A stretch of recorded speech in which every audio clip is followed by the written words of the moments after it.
Okay, we'll start with this. MVP has dismissed an undisputed Thorslund versus Hennessy offer, presumably from Boxer, who still promotes young Francesca Hennessy in the bantamweight division. It's my understanding that she's in line to fight Dina via the World Boxing Council. Dina Thorslund's promoter has dismissed an approach for Britain, Francesca Hennessy, to fight for the undisputed bantamweight crown as not being a real offer. Boxer, who promotes Hennessy, said it had offered the Dane close to 250 lodge to face the 21-year-old in the UK in November or December. Hennessy is the WBC's #1 challenger, but MVP and Thorslund's management said the offer lacked key details, while they also disputed the reported fee. 250 lodge was not enough to get the fight done. I'd wager that MVP is likely looking for a number closer to 4, maybe even 5. If 250,000 does not encompass a real offer, we never go to the media to discuss financial offers among fighters and promoters, but there was a very little detail in their quote-unquote offer, and most importantly, no broadcaster, date, or venue attached. MVP head of matchmaking, Mike Leonardi, told BBC Sport. No broadcaster. What about Boxer's deal with DAZN? We would never agree to a fight involving an A-side undisputed champion on what is effectively a shopping agreement. It's not a real offer. If there is a genuine opportunity with a confirmed broadcaster and date, we will engage with them more meaningfully if Dina wants us to. Boxer promoter Ben Shalom said earlier on Wednesday that the two promotions were in talks over a potential fight, with Hennessy looking to become the youngest undisputed world champion in four-belt history. Not likely. Not if it's Dina Thorslund that she has to go through to do it. I understand that a fighter has to believe in themselves when nobody else does. Almost bordering on delusion, as there is no evidence to suggest that young Francesca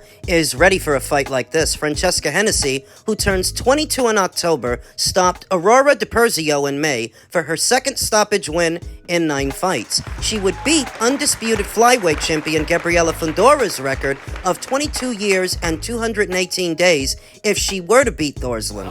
However, Thorslund's manager, Lee Eaton, accused Boxer of using Dina's name for clout. MVP also said Boxer had made a separate offer for Hennessy to fight Ebony Bridges, who is also promoted by MVP, adding that the situation doesn't make any sense. Thorslund, 32, dethroned Shernika Johnson in August to claim the WBC, WBO, WBA, and IBF titles. Just over a year earlier, Thorslund had relinquished her WBC and WBO titles after becoming pregnant, but she miscarried. We know the story. In the UK or anywhere else in the world, Dina Thorslund wins that fight, whether it's Boxer at the helm of the promotion or MVP. And because Dina holds all the marbles in the bantamweight division, her versus Francesca is an eventuality. Dina versus pretty much anybody and everybody at bantam is an eventuality because she's the undisputed queen. She's got all the belts. That funnels everybody to her. So why don't Lee Eaton think this was a real offer? Lee Eaton might be scratching his head that Boxer would even want to put Francesca Hennessy in there with Dina.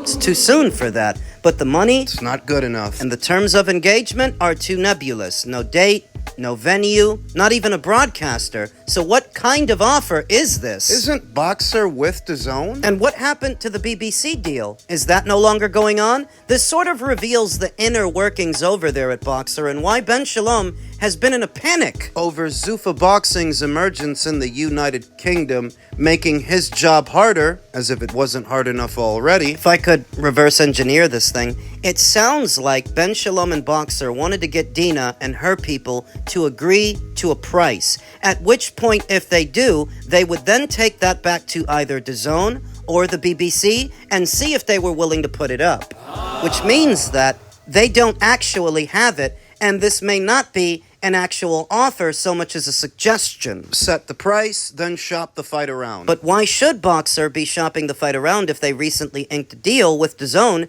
And that all depends on the nature of the deal. If you're asking me, I don't think DAZN is busting the budget to give Boxer fight dates or money. They just don't have the strength in their stable for DAZN to do that. Then what kind of deal is this? I think it's a deal for DAZN to work with them sparingly, reserving the right to pick up or not pick up some of their cards. I don't think they have the same commitment to Boxer that they have to Matchroom or Queensberry. Why would they? See all the promoters that DAZN has taken on as a platform, and you have to figure that they're rationing out their resources because they'd be spreading themselves thin if they made the same commitment, the exact same commitment to Boxer, to Golden Boy, to the PBC, to Top Rank, that they've already made to Matchroom. So Francesca Hennessy versus Dina Thorslund doesn't look to be happening, at least not under the auspices that Boxer would have liked. Men's middleweight news. Newly minted WBO champion Denzel Bentley says that he's a free agent.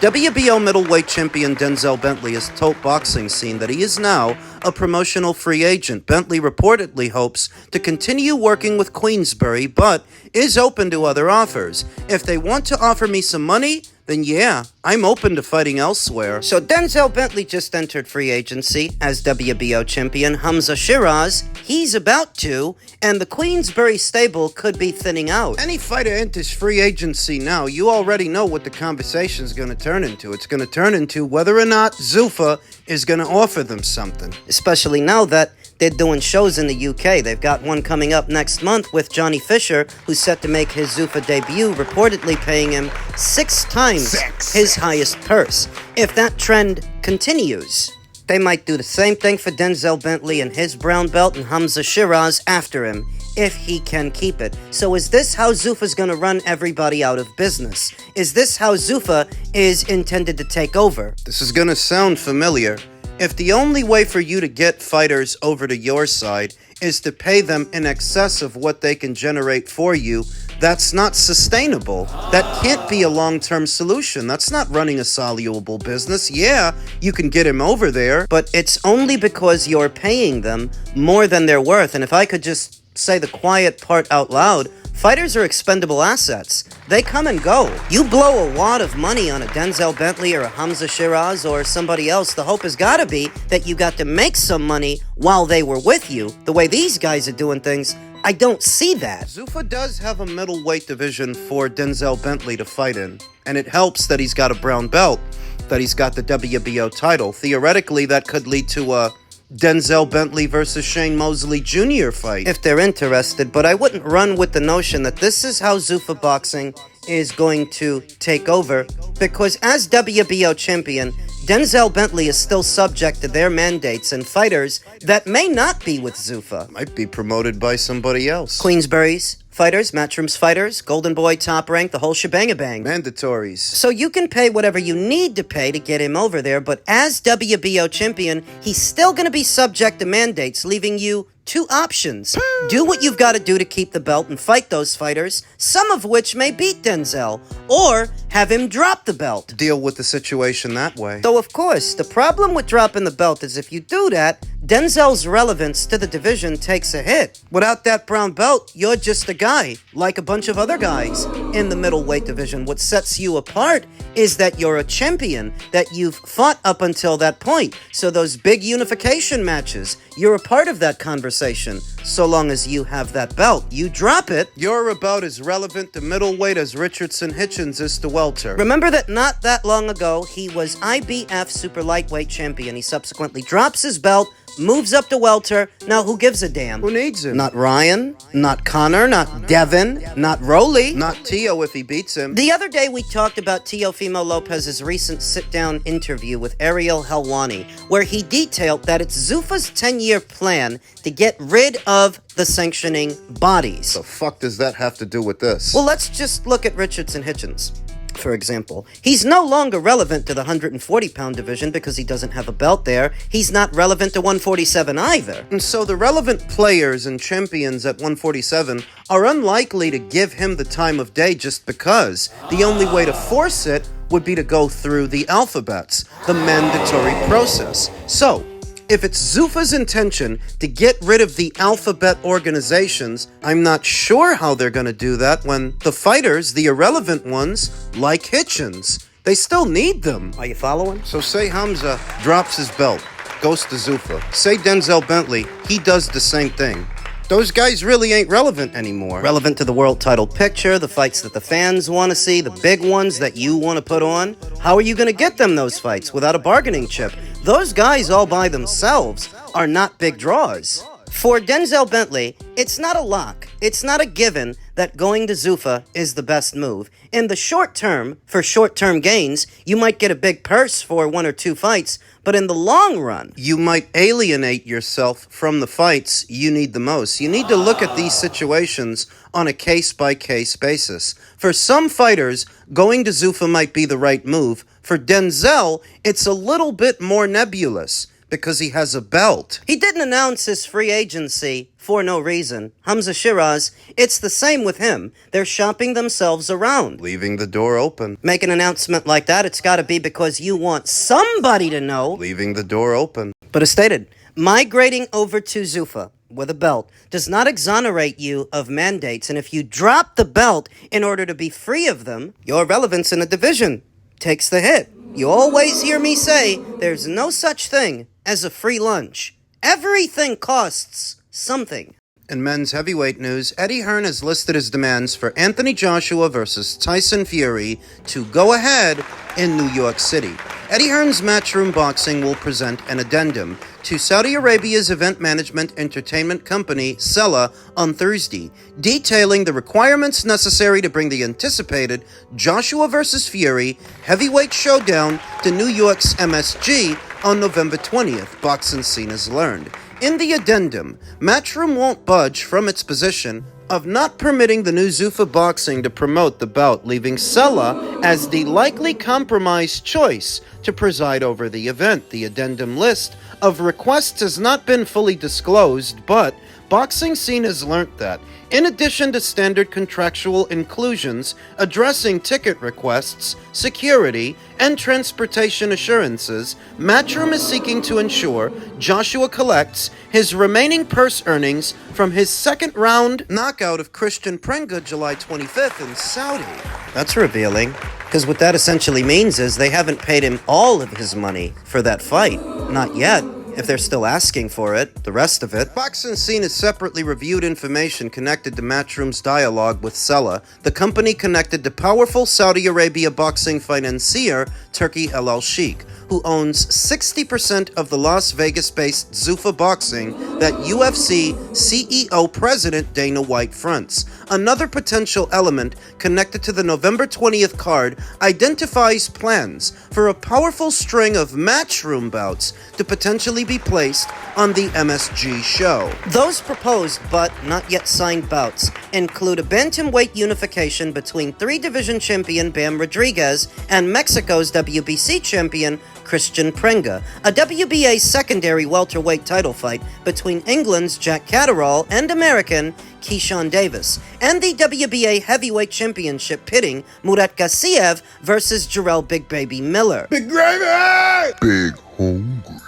Aussie heavyweight Tira Moana Jr. and UK's Odell Kamara may also be placed on the Joshua vs. Fury card. Boxing Scene has reviewed additional communication between Matchroom and Sela, which have worked together since late 2023. El Sheikh's bond with Zuffa Boxing and White has tightened from their staging the Canelo Alvarez vs. Terence Crawford super fight in Las Vegas in September of 2025, heightening the rivalry between Dana White and Eddie Hearn, who has delivered. El Sheikh is top talent to perform in Saudi and elsewhere globally, in that prior communication, which an official insisted is not part of the Joshua vs. Fury addendum. Matchroom has asked Sela for this: all monies payable to Matchroom across all future darts and snooker events to be paid immediately. International promotional fees plus deposits for World Series of Darts and 167 Riyadh season events. Formal confirmation that the Ronnie O'Sullivan Academy snooker license be renewed for a 3rd year, and those future invoices be paid now. Pay all other funds owed to Matchroom for prior boxing events. Chiming in on the situation is boxing insider Rick Glacier, who tagged Eddie Hearn and said, "Your ridiculous demands in holding up Fury versus Joshua in New York isn't about Joshua or the UK. It's actually about your personal gain, demands for you, for your darts, snooker, having the ring pay for your fights on their show, such as Garcia versus Miller, plus other big money bouts involving Jack Catterall, Bam Rodriguez, and demands too numerous to mention." He is driving a hard bargain. But none benefit Anthony Joshua or the UK. It's simply more babaluba from you, Eddie, as you are clearly not the martyr you claim to be. Eddie, you're not putting up any money. You're simply piggybacking off of Turki El Sheikh in the ring. You're taking no risks, but making huge demands for additional personal gain that doesn't benefit the man getting hit, Anthony Joshua. If you don't make this fight as it is, I will personally highly recommend that Turki El Sheikh cut you off entirely for now and ever. I have that ability, whether you think so or not. Test me, Eddie. Who does this guy think he is? The boxing enthusiasts and everyone reading this, please repost, as this is on a need-to-know basis, and everyone needs to know. In an unexpected turn of events, Eddie Hearn actually responded to Rick Glacier, which he usually doesn't, saying, "I wouldn't normally reply to you, but just to put your insignificant pea-brain at rest, our addendum sent to Sela includes not one of the points mentioned in your tweet." I can't get over the fact that Rick Glacier thinks that his counsel is more indispensable to Turki El Sheikh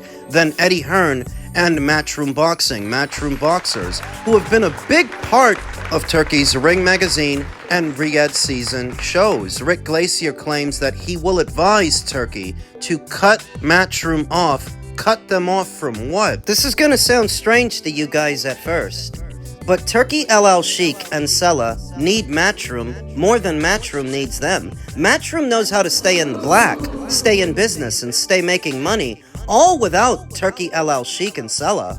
Literally, that's what they were doing before Turki El Sheikh came into it. But what would Turki El Sheikh have been able to do if not for Matchroom and their fighters that they gave him access to? Cut him off, and what are you left with? Richardson Hitchens? Edgar Berlanga? Shane Mosley Jr.? What do you got? Let's just say that Eddie Hearn is driving a hard bargain when it comes to this fight. Why shouldn't he? Anthony Joshua is still his star fighter, worth a lot of money, which is why Sela's willing to put so much up. So why wouldn't he drive a hard bargain if what you guys want is for his fighter to have this fight in New York and not the UK? That's not his first choice. So if he's going to give you something you want, you've got to give him something he wants. Simple as, and Rick Glacier's penchant for acting as either Golden Boy's attack dog or Turkey's. Stay in your lane, little fella. When Turkey is in the market for gatekeeper-level sparring partners, he'll call you. This entire conversation is above your pay grade. Near as I can tell, what Eddie's telling them is if you want to use my guy, it's going to cost you. It's going to cost you something substantial, and why shouldn't it? I mean, you are in bed with Dana White and Zuffa, our competitor, so why should we keep giving you access to what we've got?